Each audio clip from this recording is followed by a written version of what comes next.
আজ হচ্ছে শুক্রবার, জঙ্গল পরিষ্কার করার দিন। সো প্রত্যেক দিন মানে প্রত্যেক সপ্তাহে শুক্রবার দিন আমি আমার ঘরগুলো একটু পরিষ্কার করি। হয়তো কখনো কখনো হয়ে ওঠে না, যেহেতু আমার বাড়িতে একটা ছোট বাচ্চা আছে, ওই জন্য আমার ঘর বাড়ি একটু বেশি নোংরা হয়। ওকে আমি এত মানা করি যে খাবার খেয়ে তুমি চিপসের প্যাকেট বা কোনো প্যাকেট খাটের তলে ভরবে না, তো আমি যখন থাকি না ও তখন খাটের তলে ভরে দেয়। তো তোমরা দেখো কেমন নোংরা বের করছি ঘর থেকে, একদম বাজে অবস্থা হয়ে আছে ঘরের। একটা আলমারির ভিডিও তো ছেড়েছিলাম, মানে আলমারিটা ঠিক করার ভিডিও ছেড়েছিলাম। আজকে ঘর পরিষ্কার করছি। তো ফার্নিচারগুলোও পরিষ্কার করতে হবে, ওগুলোও ঠিকঠাক করা হয়নি।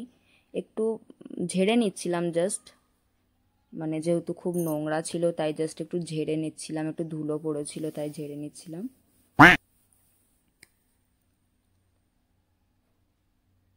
তোমরা বলো, তোমরা সবাই মানে এরম করো, মানে যে সপ্তাহে একবার মানে সব নোংরা টোংরা পরিষ্কার করা, মাকড়সার ওই জালগুলো পরিষ্কার করা, নাকি তোমরা প্রত্যেক দিন করো? এটা আমার কমেন্ট বক্সে অবশ্যই জানিয়ে দেবে।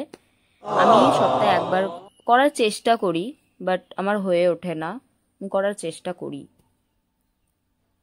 মানে রান্না বান্না, তারপরে কাপড় কাচা, থালা মাজা, কাপড় গুছোনো, মানে তারপরে আবার আমার বাচ্চায় সব কিছু সামলাতে সামলাতে আমার মানে এগুলোকে আমার ততটা ভ্যালিউ দেওয়া হয় না। বাট আমি চেষ্টা করি যে আমি মানে আমার ঘরটাকে গুছিয়ে রাখবো, আমি ভালো করে রাখবো যাতে দেখে সুন্দর লাগে।